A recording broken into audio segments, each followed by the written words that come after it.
Lorsqu'Amandine, la bonne de Madame de Ferry, frappa à la porte de sa chambre, cette dernière était soucieuse et de fort mauvaise humeur. Assise sur le bord de son lit, elle ne vit pas sa bonne qui pénétrait dans sa chambre, les bras chargés d'un plateau contenant une grande tasse d'infusion à la camomille, d'une fiole de macérat de lavande, ainsi que d'un carré de mousseline, frais et soigneusement plié. Lorsque les souliers de la bonne firent grincer le parquet de la chambre, Madame de Ferry s'écria d'un air furieux. « Oh mon Dieu, Amandine, au nom du ciel, annoncez-vous !» La bonne rétorqua humblement. « Je vous présente mes excuses, madame. Monsieur m'a fait mander pour vous monter en urgence des médicaments que voici. Oh, taisez-vous donc. Je ne souffrirai pas d'entendre vos larmoyantes excuses. Mais que vous êtes molle, mais que vous êtes gourde et pleurnicheuse avec cela !»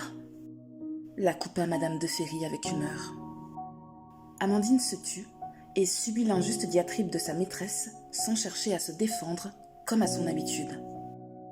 Alors que la douce jeune fille avait posé le plateau sur le petit bureau positionné en face de la fenêtre, elle s'approcha de Madame de Ferry avec la fiole et le tissu, en vue d'appliquer le macérat sur le front de cette dernière. La pauvre jeune bonne, à la merci des sautes d'humeur de celle qu'elle servait pourtant si assidûment, craignait fort de se faire réprimander si elle avait le malheur de contrarier sa maîtresse. Il lui fallait pourtant bien obéir aux ordres du maître de maison et s'occuper de sa malade. Angoissée, et en vue d'appliquer le remède, Amandine s'approcha timidement de Madame de Ferry et entreprit de dégager son front avec douceur.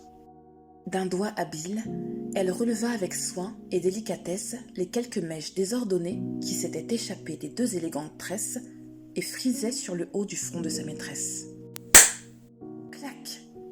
Le son d'un méchant soufflet retentit dans la chambre, sec comme les crépitements du bois qui craquait dans l'âtre et réchauffait l'atmosphère hivernale.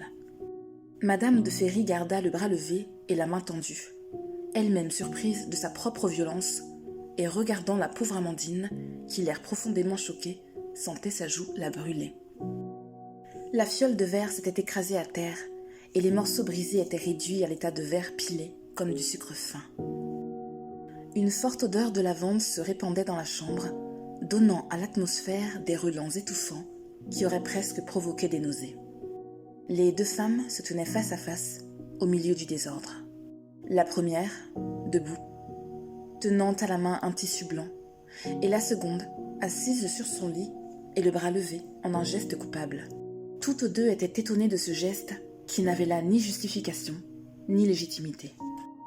Amandine finit par reculer lentement, le teint pâle et des larmes d'incompréhension roulant sur ses joues. Elle courut hors de la chambre et le bruit de ses pas s'évanouit dans l'escalier. Christiane de Ferry resta sur le lit, tentant de trouver 1000 excuses pour justifier son mauvais caractère et le soufflet qu'elle avait lancé à sa pauvre domestique. Elle finit par se trouver bien méchante et se désola de cette mauvaise action. Il fallait absolument que cessent ses accès de colère et son mauvais comportement dirigé gratuitement contre Amandine.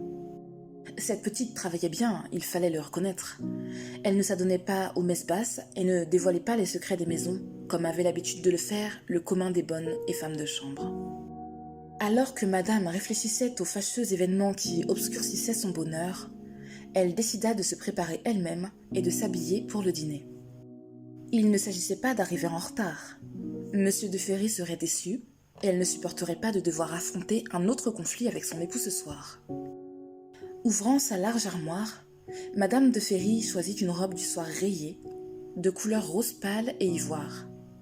Lorsque l'on avait du monde à dîner, il était de rigueur de porter une toilette distinguée.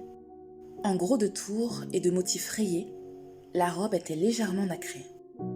Le tissu se reflétait sur le teint clair et pâle de Madame de Ferry, produisant comme une douce lumière qui faisait éclater à la perfection sa carnation. Madame de Ferry y avait encore une fois choisi sa toilette avec beaucoup de goût. Son corsage en pointe, au profond décolleté, mettait en valeur sa féminité. Quant à la jupe, faite sur tournure et en forme de cloche, elle épousait parfaitement la taille de Madame de Ferry, serrait étroitement ses hanches et s'évasait élégamment au niveau de ses genoux. Madame de Ferry peigna ses jolis cheveux couleur miel et divisa sa chevelure en 2 grosses torsades qu'elle rassembla dans sa nuque et maintint avec un gros peigne sur lequel étaient serties de petites pierres nacrées. Elle se poudra le visage avec une poudre de riz provenant des Amériques et souligna son regard avec un noir d'Arabie. Un châle de soie beige jeté sur les épaules et reposant sur les avant-bras, ainsi que des souliers dorés, complétaient la toilette de la jeune femme. Elle descendit au salon d'une démarche souple et leste, ne se rappelant plus qu'elle se devait de feindre une migraine. Alors qu'elle arrivait au pied du grand escalier de marbre menant aux étages, elle sentit l'appétissante et délicieuse odeur de mets en provenance des cuisines. À en juger l'odeur des épices savamment mélangées et ce qu'elle devinait être une odeur de viande et de légumes, il était certain que le cuisinier s'était surpassé. La discussion chaleureuse et ponctuée de rires qu'entretenaient M. de Ferry et le comte d'Arins cessa subitement lorsque la gracile silhouette de Madame de Ferry se détacha dans le chambranle des portes du salon. Il y eut un bref silence et les deux hommes se levèrent en regardant Madame de Ferry des pieds à la tête. Cette dernière, se rendant parfaitement compte de la vive impression qu'elle suscitait, s'en trouva flattée, mais se garda bien de révéler ses sentiments. Madame de Ferry était une femme extrêmement fière, et elle entretenait avec orgueil une beauté brute et singulière qui faisait parler d'elle dans les domaines de la région. Monsieur de Ferry se précipita à sa rencontre, et lui donnant le bras, il s'enquérit. « Ma chère, quelle grâce, quelle beauté, quelle réjouissance vous offrez à mes yeux. Comment vous portez-vous à présent? Est-ce que ces méchants maux de tête sont apaisés? Oui, oui, vous paraissez plus fraîche. Dieu merci, le macérat de lavande a fait son effet.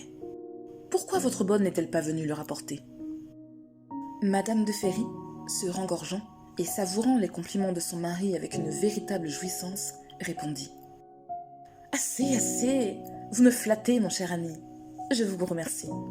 Je me sens beaucoup mieux. Cette vilaine migraine est sur le point de me quitter tout à fait. Quant à ma bonne, j'ignore pourquoi elle n'a pas rapporté le flacon, mais elle avait l'air pâle et je l'ai envoyée se reposer, craignant qu'elle n'ait attrapé froid. Oui, c'est sans doute cela. Elle se sera sentie trop fatiguée et serait allée se coucher avant de rapporter le flacon. » Le mari répondit en lissant sa barbe du plat de la main d'un air songeur. « Espérons qu'elle ne vous aura pas fait attraper son vilain virus. » Monsieur de Ferry regardait sa femme avec une profonde expression d'amour sincère, de respect, d'inquiétude, d'admiration et de tendresse qui étaient belles à voir. Madame de Ferry tourna son beau visage vers son époux et posa sa main sur son avant-bras en lui disant d'un ton rassurant. « Soyez sans crainte, mon cher Richard, je me porte comme un charme. »« Et charmante vous êtes, chère Madame de Ferry, » répondit le comte d'Arins en s'approchant du couple et en s'inclinant bien bas. Puis, il saisit la main de Madame de Ferry et la baisa tendrement. Madame de Ferry, troublée et agacée des démonstrations dont le comte faisait état devant son mari, tenta de retirer sa main. Elle s'en voulait d'avoir vainement succombé à son charme, et il était évident que ce dernier jouait avec elle. Lorsqu'il sentit la fine main échapper à ses doigts, le comte resserra légèrement son emprise et se tourna vers Monsieur de Ferry en demandant d'un ton des plus aimables. « Cher Richard, mon ami, souffriez-vous de me voir donner le bras à madame ?» Richard de Ferry, en très bon ami, répondit aussitôt en riant. « Ah ah, mais enfin, mon ami, quelle question! Je vous confierai ma femme les yeux fermés. »« Oh, votre confiance m'émeut, cher ami. Vous, les gens de France, êtes tellement chaleureux et loyaux. » répondit le comte, dont les yeux brillaient légèrement. « Madame, si vous le permettez, je vais vous conduire à votre place. » Madame de Ferry, le visage fermé, se laissa mener jusqu'au siège qui lui était réservé. Elle ignorait avec affront le comte d'Arins, qui semblait s'en amuser. Durant toute la durée du repas, elle ne prononça pas un mot et mangea du bout des lèvres, l'air résigné. Monsieur de Ferry avait remarqué le changement d'attitude de son épouse, mais n'osait s'en inquérir devant son ami Alastair d'Arins, de peur qu'une explication mène à une scène. Il savait son épouse très sujette aux humeurs. Le dîner fut délicieux, et les deux hommes goûtèrent de tous les plats et de tous les vins qui leur furent apportés. Ils causaient gaiement, et Madame de Ferry se trouvait en retrait. Alors que le dessert était servi, il s'agissait d'un magnifique gâteau au beurre, de tartelettes aux fruits et de délicieux fruits confits, Madame de Ferry grignotait un abricot confit sans appétit. Elle n'entendit pas que Monsieur de Ferry s'adressait à elle. « Ma chère ? Ma chère ? Madame ! Mon épouse ! Mais décidément, vous avez l'esprit ailleurs aujourd'hui. Que vous arrive-t-il ? Êtes-vous encore souffrante ? Oh, oui, tout à fait, Oui ?» Les deux amis éclatèrent de rire et Madame de Ferry devint rouge en moins de temps qu'il ne fallut pour l'écrire. « Ma chère amie, notre cher ami Monsieur le Comte a accepté de faire venir ici sa fiancée, Mademoiselle Anne Elizabeth de Castlebridge, une femme que le père de notre ami lui a proposée en mariage.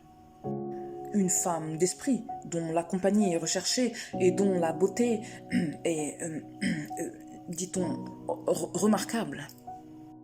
Avec la cohabitation de la comtesse au château de Ferry, vous ne souffrirez plus de la solitude dans laquelle je me peine de vous voir enfermé, et vous aurez ainsi une amie avec qui passer vos journées. » À ces mots, Madame de Ferry devint pâle. Le mécontentement se lisait sur son visage. Elle regarda tour à tour son époux et le comte d'Arins. Elle dit : « Soit, mon ami, faites donc venir cette comtesse si belle et recherchée. Elle enchantera donc vos soirées à tous deux. Je suis fatiguée. Veuillez m'excuser, mais je dois aller me reposer. Bonne nuit, messieurs. » Monsieur de Ferry resta bouche bée, presque insulté de la rudesse dont sa femme avait fait preuve. Le comte d'Arins, quant à lui, se leva et avança de quelques pas vers Madame de Ferry. Ainsi, il se trouvait au-devant de Monsieur de Ferry et lui donnait le dos. Il dit : « Chère madame, seriez-vous offensée par la venue d'une si belle femme dans votre magnifique demeure ? Si cela est le cas, je puis dire à madame la comtesse de ne pas venir. » Les yeux du comte brillèrent d'un air moqueur, et la colère de Madame de Ferry redoubla. « Et pourquoi la venue de cette comtesse m'ennuierait-elle ? Si cette femme est belle, ne le suis-je pas également ? Tenteriez-vous d'insinuer que je suis jalouse ?»